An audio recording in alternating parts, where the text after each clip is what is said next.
नमस्कार साथियों, प्रताप क्लासेस के यूट्यूब प्लेटफॉर्म पर आप सभी का हार्दिक स्वागत है। वीडियो एग्ज़ाम रीट 2026 और चालक परिचालक भर्ती परीक्षा के लिए हम डेली नानक क्लासेस की त्रैमासिक पुस्तक जुलाई से सितंबर 2025 का रिवाइज करते हैं।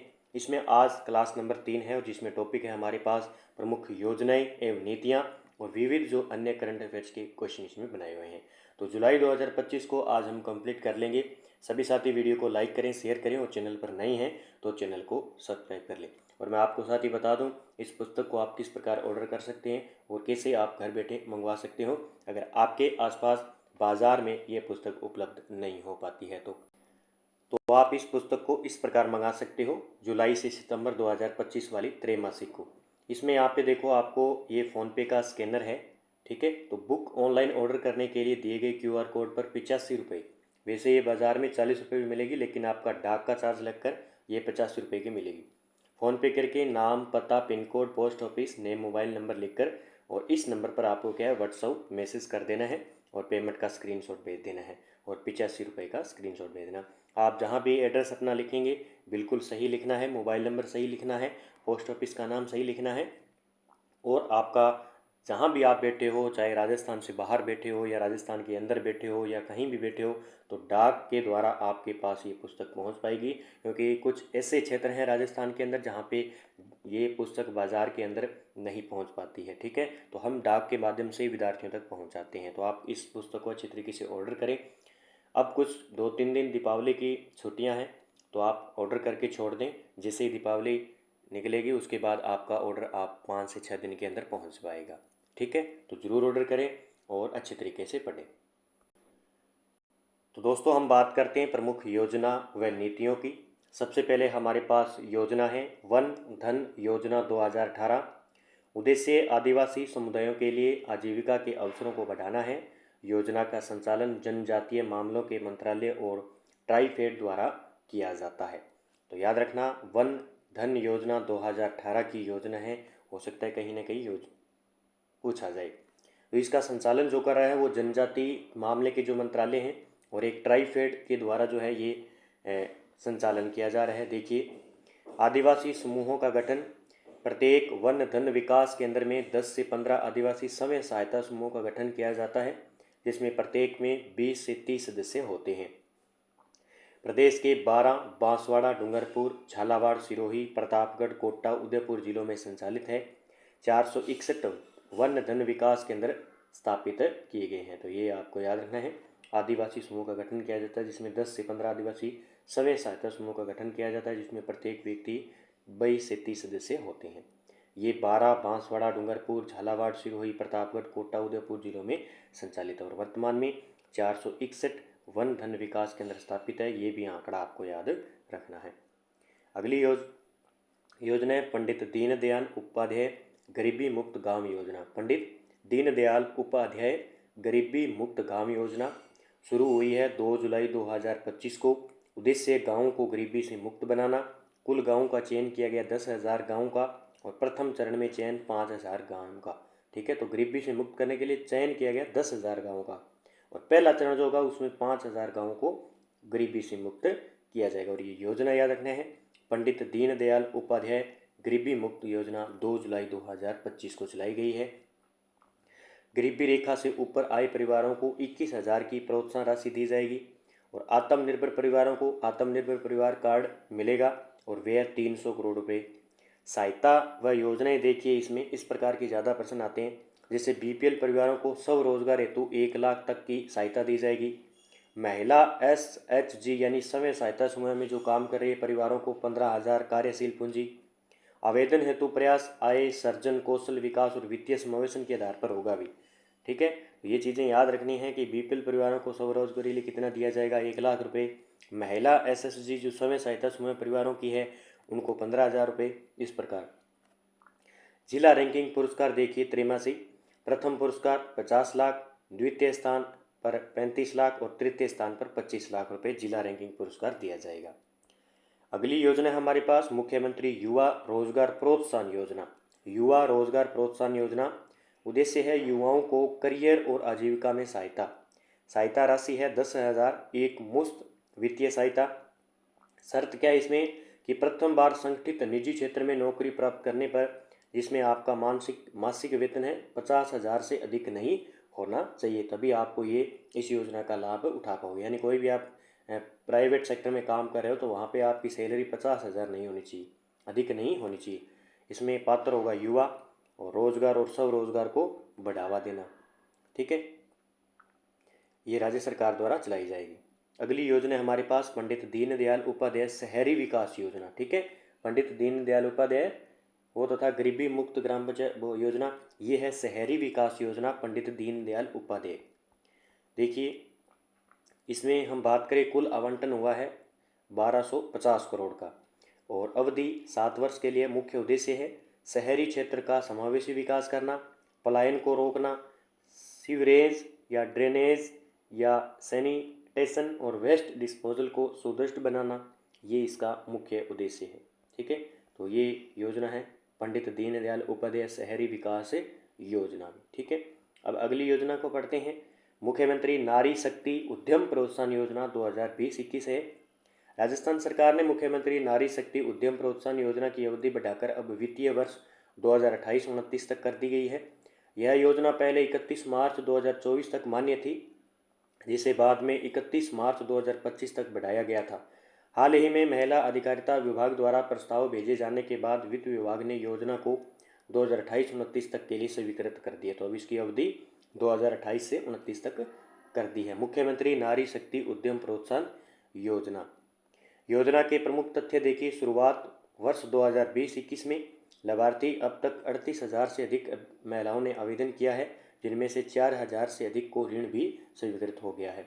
तो ये याद रखना, शुरुआत 2020-21 में हुई थी इस योजना की और इसमें लाभार्थी की बात करें आपके 38,000 से अधिक महिलाओं ने आवेदन कर चुके हैं और 4,000 से अधिक जो महिलाएं हैं उन्होंने इसमें ऋण की स्वीकृति ले भी ली है।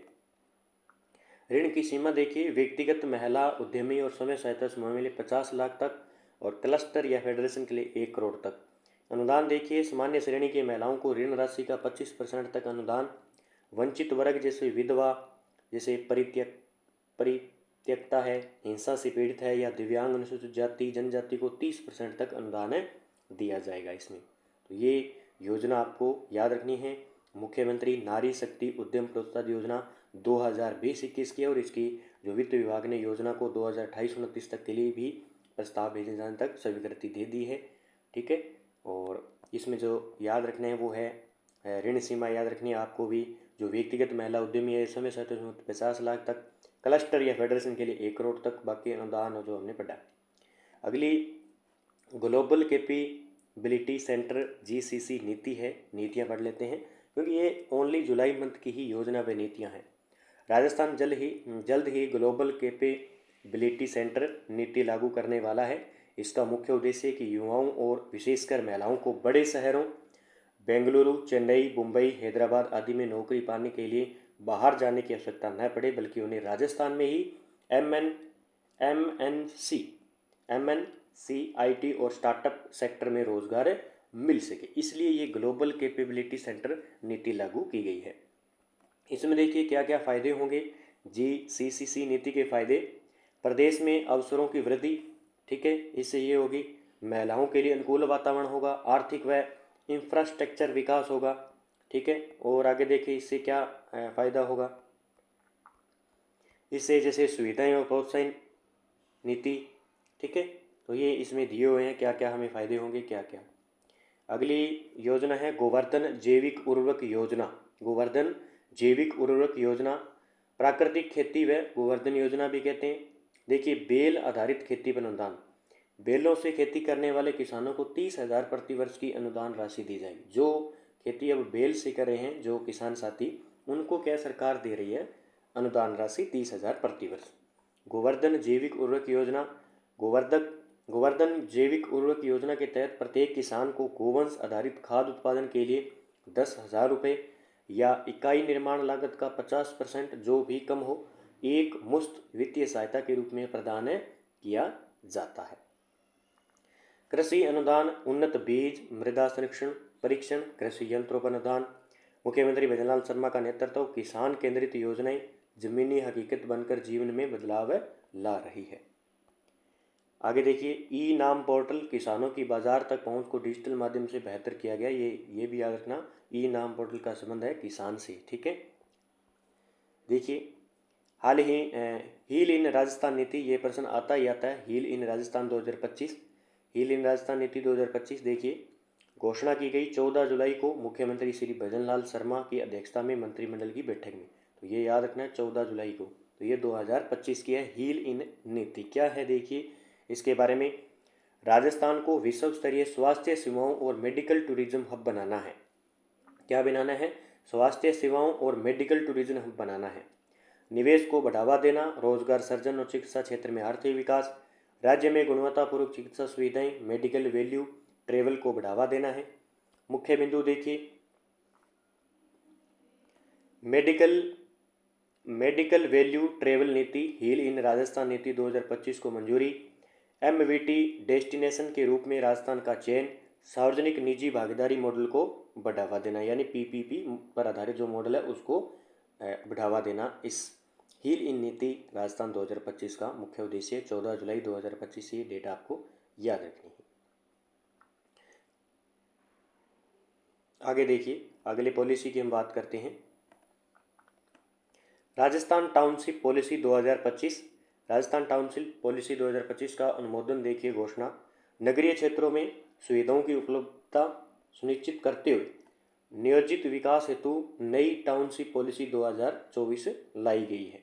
ठीक है, मुख्य उद्देश्य नियोजित शहरी विकास को बढ़ावा देना, निवासीय, औद्योगिक, वाणिज्यिक, मिश्रित भूमि उपयोग योजनाओं के लिए दिशा निर्देश तय करना। आगे देखिए, मुख्य विशेषता के रूप में शहरी योजनाओं के लिए त्वरित समाधान हेतु 3 स्तरीय राज्य स्तरीय समिति गठित होगी। सभी आवासीय योजनाओं में 7% पार्क व खेल मैदान हेतु, 8% सुविधा क्षेत्र के लिए, योजना के रजिस्ट्रेशन तक 2.5% भूमि भूखंड के रूप में सुरक्षित रखना अनिवार्य है। योजना का 5 वर्षों तक रख रखाव अनिवार्य है। ठीक है, ये इसकी मुख्य विशेषता है। लागू योजनाएं मिश्रित भूमि उपयोग, समूह आवास, वाणिज्य, एकीकृत योजना आदि। औद्योगिक टाउनशिप हेतु विशेष प्रावधान देखिए, न्यूनतम 5% क्षेत्र श्रमिकों के लिए, श्रमिकों के आवास हेतु कम आय वर्ग को प्राथमिकता, टाउनशिप में वर्षा जल संग्रहण व अपशिष्ट जल पुनः उपयोग के उपाय अनिवार्य हैं। तो ये भी आपको याद रखना है। आगे देखिए, Rajasthan city gas distribution CGD नीति 2025, नीति के उद्देश्य देखिए गैस आधारित अर्थव्यवस्था को बढ़ावा देना। ठीक है, गैस डिस्ट्रीब्यूशन नीति 2025 गैस आधारित अर्थव्यवस्था को बढ़ावा देना, कार्बन उत्सर्जन घटाना और पर्यावरण अनुकूल, सुरक्षित, स्वच्छ और सुलभ गैस उपलब्ध करवाना इस नीति का मुख्य उद्देश्य है। और प्राकृतिक गैस को घर घर तक सुनिश्चित कराना। मुख्य प्रावधान देखिए, इसके मुख्य प्रावधान की बात करें, CGD इंफ्रास्ट्रक्चर में निवेश को बढ़ावा मिलेगा।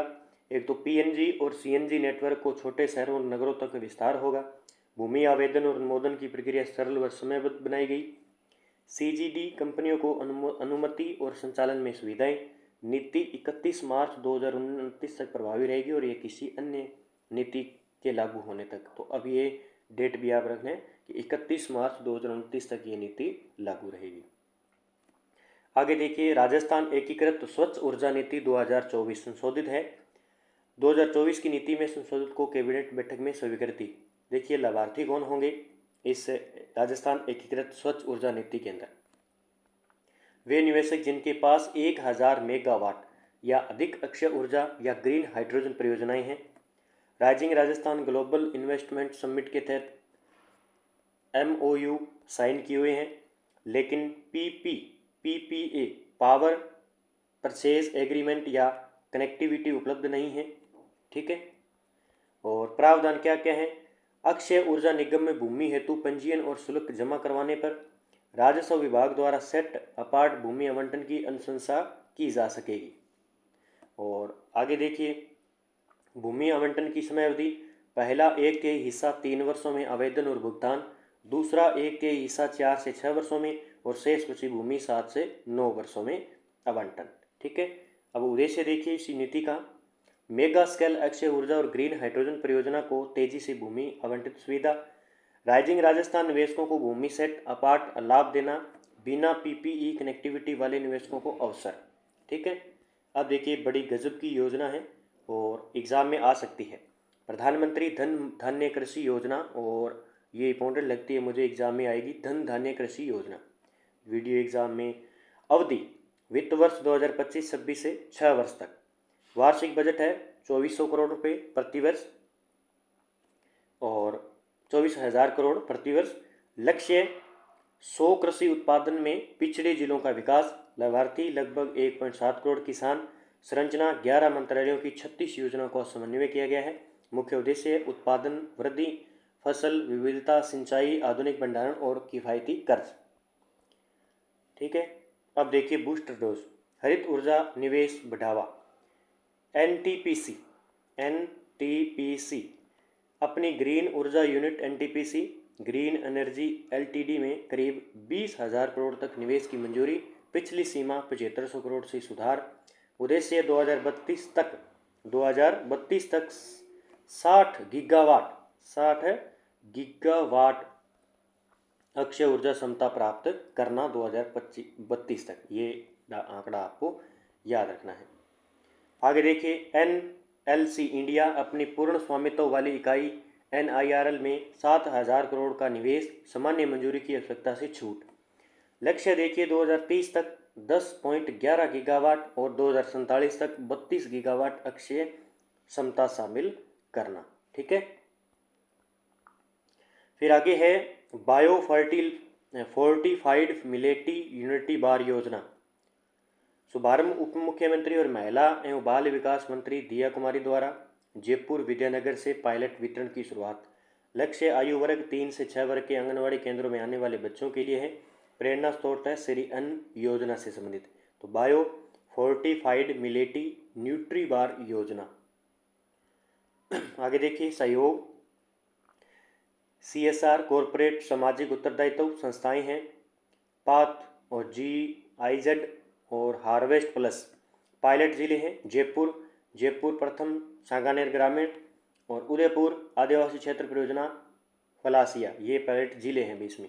घटक सामग्री फोर्टिफाइड बाजरा, गेहूं, मूंगफली, गुड़, शहद। लाभार्थी कुल 10,000 बच्चे 544 आंगनबाड़ी केंद्रों में वितरण किए जाएंगे इसमें। ठीक है, बाजरा है, गेहूं है, मूंगफली है, गुड़ और शहद, और जो लाभार्थी होंगे वो 10,000 बच्चे होंगे। ये जो पायलट जिले में चलाई जाएगी वो जयपुर और उदयपुर के अंदर। तो ये याद रखना है आपको, बायो फोर्टिफाइड मिलिट्री न्यूट्री बार योजना रीट के लिए एग्जाम में इंपॉर्टेंट हो सकती है। अब इसमें देखिए वितरण व्यवस्था क्या होगा, प्रति बच्चा 20 ग्राम की न्यूट्री बार। ठीक है, और सप्ताह में 5 दिन, अवधि 6 माह की होगी। उद्देश्य बच्चों का पोषण स्तर सुधारना, आंगनबाड़ी केंद्रों पर ठहराव बढ़ाना, कार्यकर्ताओं की भूमिका को सशक्त बनाना। पीएम कुसुम योजना देखिए 2019-20 की है। राजस्थान देश में अग्रणी रहा है। कुल 1305 मेगावाट क्षमता के 684 विकेंद्रीकृत और सौर संयंत्र स्थापित हैं। बीते एक वर्ष में 1190 मेगावाट क्षमता के 592 संयंत्र लगाए गए हैं। ठीक है, अब देखिए डिस्कॉम अनुसार स्थापना। जोधपुर डिस्कॉम के अंदर 997.50 मेगावाट सबसे आगे है। Jaipur discom 169.22 megawatt, Ajmer discom 137.33 megawatt. आगे देखिए मुख्यमंत्री संकल्प। वर्ष 2027 तक कृषि के लिए दिन में बिजली उपलब्ध कराने का लक्ष्य है मुख्यमंत्री संकल्प के माध्यम से। योजना की संरचना कॉम्पोनेंट ए अधिकतम 2 मेगावाट क्षमता तक की ग्रिड कनेक्टेड संयंत्र।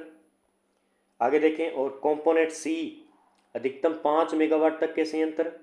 केंद्र सरकार से 30% लागत तक सहायता, अधिकतम 1.05 करोड़ मेगावाट तक अनुदान होगा भी। ठीक है, तो ये कुसुम योजना, पीएम कुसुम योजना 2019-20 आपको याद रखनी है। आगे देखिए, तो ये होगी हमारी योजना व नीतियाँ कंप्लीट। अब पढ़ते हम विविध के अंदर क्या क्या इंपॉर्टेंट है हमारे लिए, उसकी चर्चा करते हैं। देखिए, सबसे पहले हम बात करेंगे देश का पहला समर्पित वन्य जीव overpass corridor. Delhi Mumbai express way पर भारत में पहली बार ऐसा निर्माण किया गया है जो विशेष रूप से वन्य जीवों की आवाजाही के लिए बनाया गया है। 12 किमी संवेदनशील क्षेत्र में बनाया गया कॉरिडोर यह रणथंभौर टाइगर रिजर्व के बफर जोन और चंबल घाटी जैसे इको संवेदनशील इलाके से लगभग 12 किमी तक गुजरता है। राजस्थान की पहली सहकारी बाइक ऑन रेट सेवा को-ऑप राइड। पहली सहकारी बाइक रेट सेवा उदयपुर में। सेवा का नाम है को-ऑप राइड, सहकारी मॉडल पर आधारित बाइक ऑन रेट सेवा। शुभारंभ तिथि 28 जून 2025, सेक्टर 14 उदयपुर पर मुख्यमंत्री, राज्य सहकारिता व नागर विमानन मंत्री श्री गौतम कुमार दत्त द्वारा उद्घाटन किया गया। ठीक है, आगे देखिए। कार्डियक ट्रांसप्लांट रिसिपिएंट धोली देवी सम्मानित। स्थान है SMS अस्पताल जयपुर के अंदर। उद्देश्य अंगदान के प्रति जन जागरूकता बढ़ाना। सफल कार्डियक ट्रांसप्लांट रिसिपिएंट धोली देवी का सम्मान दिया गया। धोली देवी की विशेष उपलब्धि देखिए, 3 वर्ष पूर्व सफल हृदय प्रत्यारोपण प्राप्त करने वाली महिला है ये धोली देवी। ठीक है। राजस्थान में रामाश्रय वार्ड, जीरियाट्रिक वार्ड एवं क्लीनिंग की शुरुआत। चिकित्सा मंत्री श्री गजेंद्र सिंह खेमसर के मार्गदर्शन में मुख्यमंत्री भजनलाल शर्मा के निर्देशन पर 14 मार्च 2024 से प्रदेश के सभी जिला अस्पतालों में बुजुर्गों के लिए रामाश्रय वार्ड, जीरियाट्रिक वार्ड व क्लीनिक की स्थापना की गई। तो ये याद रखना, 14 मार्च 2024 से प्रदेश के सभी जिला अस्पतालों में बुजुर्गों के लिए रामाश्रय वार्ड खोलने की शुरुआत की गई थी। इसमें देखिए व्यवस्था सुविधा, प्रत्येक जिला अस्पताल में 10 बेड वाला वार्ड, 5 पुरुषों और 5 महिलाओं के लिए, बीच में पर्दे और पार्टीशन सहित। हर बेड पर नर्सिंग अलार्म, अलग शौचालय में ग्रेव वॉर्स, फोल्डर बेड उपलब्ध। 30 जून 2025 तक अब तक लगभग 20 लाख बुजुर्ग इस सुविधा का लाभ ले चुके हैं। इस दिशा में सरकारी प्रस्ताव में 22 करोड़ का बजट डॉक्टर और स्वास्थ्य कर्मियों के प्रशिक्षण हेतु शामिल है। आगे देखिए, वेटलैंड प्रबंधन पर 2 दिवसीय राष्ट्रीय कार्यशाला। राजस्थान स्टेट वेटलैंड अथॉरिटी और केंद्रीय पर्यावरण, वन व जलवायु परिवर्तन मंत्रालय के सहयोग से उदयपुर लेक सिटी में बेनार बर्ड विलेज और रामसर साइट पर 2 दिवसीय राष्ट्रीय कार्यशाला वेटलैंड प्रबंधन पर 3 से 4 जुलाई 2025 को आयोजित की गई थी। याद रखना, वेटलैंड प्रबंधन पर 2 दिवसीय राष्ट्रीय कार्यशाला उदयपुर के अंदर। अगला प्रश्न है, राजस्थान में पहली बार खनिज खोज में आर्टिफिशियल इंटेलिजेंस AI। राजस्थान सरकार ने पहली बार खनिज खोज में आर्टिफिशियल इंटेलिजेंस और मशीन लर्निंग ML तकनीकी को शामिल करने का निर्णय लिया है। पायलट प्रोजेक्ट का विवरण देखिए। क्षेत्र है भीलवाड़ा, भरतपुर और चित्तौड़गढ़ के चयनित स्थल और संगठन राज्य मिनरल एक्सप्लोरेशन ट्रस्ट और केंद्र सरकार द्वारा अधिसूचित निजी एजेंसी, ठीक है, क्रिटिकल मिनरल ट्रैकर NPEA। और राजस्थान में अभी 82 खनिजों की पहचान हुई है, जिनमें से 57 का वर्तमान में खनन हो रहा है। आगे देखिए, ऑपरेशन हेलीबार, ये याद रखना है, ऑपरेशन हेलीबार। स्थान है Pokhran field firing range Jaisalmer के अंदर। प्रकार हाई इंटेंसिटी बहुस्तरीय युद्धाभ्यास, साधारण ड्रिल नहीं है। और वायु भूमि एकीकरण, हेलीकॉप्टर आधारित सर्जिकल स्ट्राइक, चीता और चेतक हेलीकॉप्टर से जमीन पर उतरा जाना, आतंकियों को खत्म करना और पुनः उड़ान भरी। ये ऑपरेशन हेलीबर्न जो Pokhran field fire regiment Jaisalmer में चलाया गया था। ठीक है।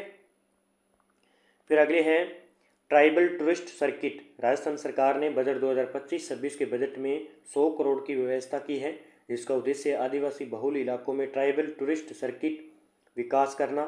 इस योजना के तहत निम्न स्थानों को इंफ्रास्ट्रक्चर सुविधाएं और पर्यटन प्रसंस्करण के लिए संवर्धित किया जाएगा। अब इसमें देखिए कौन कौन से ट्राइबल टूरिज्म सर्किट है वो देख लेना। त्रिपुरा सुंदरी बांसवाड़ा के अंदर है और मानगढ़ धाम बांसवाड़ा के अंदर है। सीता माता अभ्यारण्य प्रतापगढ़, ऋषभदेव मंदिर उदयपुर, गौतमेश्वर मंदिर प्रतापगढ़, मातृकुंडिया चित्तौड़गढ़ और भिणवेश्वर धाम डूंगरपुर के अंदर ये जो है पर्यटन शामिल किए गए टूरिस्ट सर्किट के अंदर। अटल प्रगति पथों के लिए राशि। राजस्थान की उप मुख्यमंत्री दिया कुमारी ने प्रदेश में 20 अटल प्रगति पथों के निर्माण के लिए 81.61 करोड़ की स्वीकृति प्रदान की है। अब तक कुल 269 अटल प्रगति पथों के लिए 574.11 करोड़ की मंजूरी प्रदान की चुकी है। मिस यूनिवर्स इंडिया 2026-27 का आयोजन भारत में ब्यूटी पेजेंट और फैशन की दुनिया को नई दिशा देने के उद्देश्य से भारत और ग्लेमानंद एंटरटेनमेंट ने संयुक्त रूप से मिस यूनिवर्स 2000 इंडिया 2026 और 27 की आयोजन की भी घोषणा की चुकी है, और बाकी मैं बता चुका हूँ पीछे मिस यूनिवर्स 2025 का। आगे देखिए भी आगे क्या है। फिर है ऊर्जा क्षेत्र, देखिए ज्वाइंट वेंचर निवेश प्रस्ताव। कुल निवेश देखिए 11,200 करोड़, और 3 केंद्रीय PSU राजस्थान सरकार की कंपनियों की बीच JVS का गठन। इंद्रप्रस्थ गैस लिमिटेड प्लस में RVUNL हिस्सेदारी है। इंद्रप्रस्थ की 74% और इसकी है RVUNL की 26% है। प्रोजेक्ट 500 मेगावाट सौर परियोजना का होगा। स्थान होगा RVUNL के सोलर पार्क में। निवेश होगा इसमें 2,000 करोड़ रुपए। ऑल इंडिया लिमिटेड प्लस में RVUNL हिस्सेदारी होगी दोनों की 50-50%। प्रोजेक्ट 1,000 मेगावाट सौर ऊर्जा और 200 मेगावाट पवन ऊर्जा, इसमें निवेश होगा इनका 5,000 करोड़। गेल इंडिया लिमिटेड और RVUNL के बीच में हिस्सेदारी होगी 50-50% की।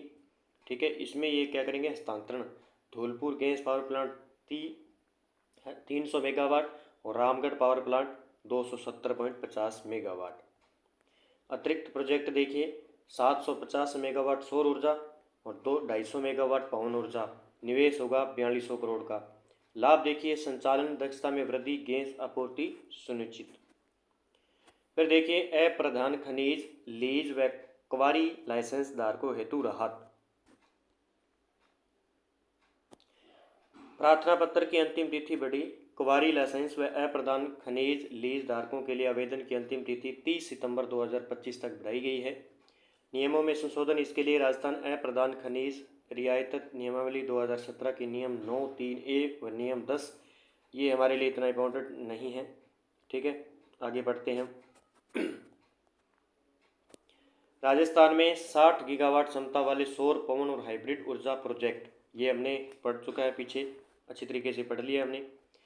फिर ये राजस्थान लोकसभा के सदस्य बन चुके हैं, ज़्यादा इंपॉर्टेंट नहीं है। राजस्थान लोकसभा आयोग के सदस्य हैं 10, ये आपको याद रखना है। 7 सदस्य प्लस अब 10 सदस्य हो चुके हैं, ज़्यादा इंपॉर्टेंट नहीं है। आगे देखिए Rajasthan international centre RIC Jaipur, ये इसमें क्या है, तो इसमें क्या होगा, राजस्थान इंटरनेशनल सेंटर जयपुर के प्रबंधन हेतु कार्यकारी समिति और गवर्निंग बोर्ड का पुनर्गठन किया गया है। अब प्रबंधन Rajasthan international centre Jaipur society के माध्यम से होगा। मुख्य सचिव की अध्यक्षता में 15 सदस्यीय गवर्निंग बोर्ड गठित किए जाएंगे। ठीक है, जिसमें 6 सरकारी सदस्य, 6 राज्य सरकार द्वारा नामित सदस्य और RIC के 2 सदस्य और RIC निदेशक, साथ ही कार्यकारी समिति का भी गठन किया जाएगा। देश में शीर्ष अक्षय ऊर्जा राज्य। नवीन और नवीकरणीय ऊर्जा मंत्रालय जून 2025 के अनुसार राजस्थान की कुल अक्षय ऊर्जा क्षमता 37,818 मेगावाट है। गुजरात की अक्षय ऊर्जा क्षमता है 37,494 मेगावाट। मई 2025 की रिपोर्ट के अनुसार गुजरात 35,900 मेगावाट और राजस्थान की 35,407 मेगावाट को पीछे छोड़ा था। जून 2025 में बदलाव हुआ, राजस्थान ने फिर से पहला स्थान हासिल कर लिया है। ठीक है, अब देखिए आगे सहकार और रोजगार उत्सव योजना के बारे में। देखिए सहकार और रोजगार उत्सव योजना के बारे में, ये बहुत बड़ा हो जाता है, ज़्यादा हम नहीं पढ़ेंगे इसको, एक बार देख लेना आप। उसके बाद में भारत सरसों 7 से 8 किस्में विकसित की गई हैं।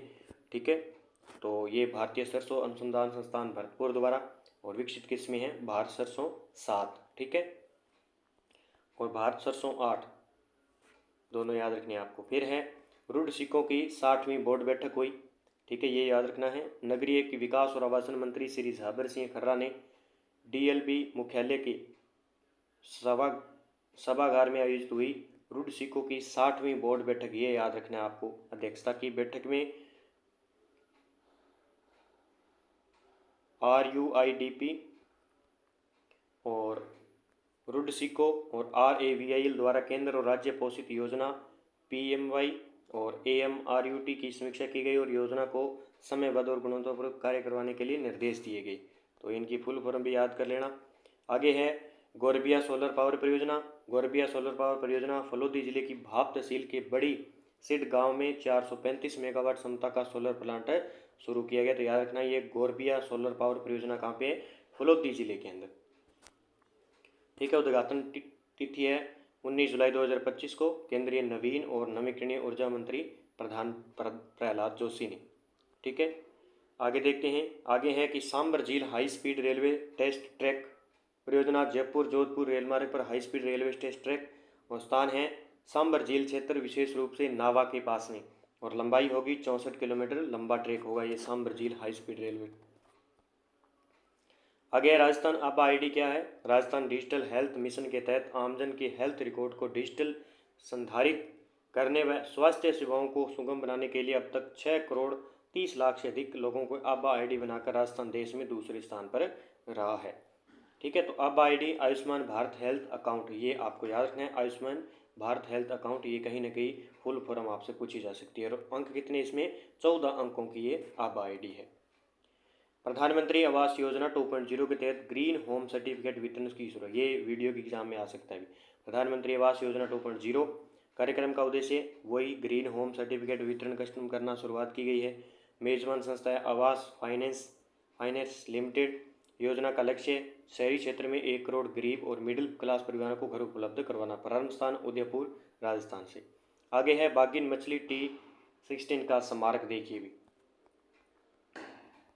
जो इंपॉर्टेंट है हम उसको जल्दी जल्दी पढ़ लेते हैं। इसमें ये बस नाम याद रखना है आपको। ठीक है। ये है कहाँ पे, सरिस्का टाइगर रिजर्व में बागिन ST2 का प्रदेश का पहला बागिन स्टेच्यू बना है, तो ये भी आपको याद रखना है। तो ये कहाँ पे स्थापित किया गया था, रणथंभौर के अंदर, बागिन मछली का स्मारक 29 जुलाई 2025 को। 18वीं लोकसभा के 1 वर्ष के कार्यकाल में राजस्थान की किस सांसद द्वारा सर्वाधिक प्रश्न पूछे गए, तो PP चौधरी, बस इतना याद रखना है, ज़्यादा नहीं याद रखना है। राजस्थान विधानसभा परिसर में कारगिल शौर्य वाटिका 24 जुलाई 2025, प्रमुख पहल करता है विधानसभा अध्यक्ष श्री वासुदेव देवनानी। स्थान राजस्थान विधानसभा परिसर कारगिल शौर्य वाटिका। ठीक है। आगे प्रश्न इंपॉर्टेंट है। 14वां बोल्ड कुरुक्षेत्र 2025 सैन्य अभ्यास हुआ जोधपुर के अंदर, ये याद रखना है। 27 से ये हुआ किसके बीच में, भारत और सिंगापुर के बोल्ड कुरुक्षेत्र 14वां, और 27 जुलाई से 4 अगस्त 2025 तक। ठीक है। ज़्यादा याद नहीं करना है। तो ये हो गया हमारे कंप्लीट विविध। और आगे हम पढ़ेंगे इसी तरह, जैसे ये जुलाई, जैसे सितंबर 2025 शिव सर डोज विशेष है, उसी प्रकार हम जुलाई को पढ़ेंगे। ठीक है। जुलाई शिव सर डोज विशेष करंट की बात चर्चा करेंगे। और हमने जो टॉपिक्स थे जुलाई मंथ के, वो हमने सबसे पहले अभियान योजना महोत्सव पढ़े, उसके बाद खेल प्रदर्शी पढ़ा, उसके बाद पुरस्कार पढ़े, उसके बाद चर्चित व्यक्ति स्थल, और आज हमने पढ़ लिया प्रमुख योजनाएं नीतियां और विविध। कल हम पढ़ेंगे जुलाई शिव सर डोज को अच्छे तरीके से, आपका 1 लाइनर कंप्लीट हो जाएगा। तो सभी साथी वीडियो को लाइक करें, शेयर करें, और चैनल पर नए हैं तो चैनल को सब्सक्राइब कर लें, ताकि आपको जैसी वीडियो अपलोड करेंगे आपके पास नोटिफिकेशन पहुंच पाएगा।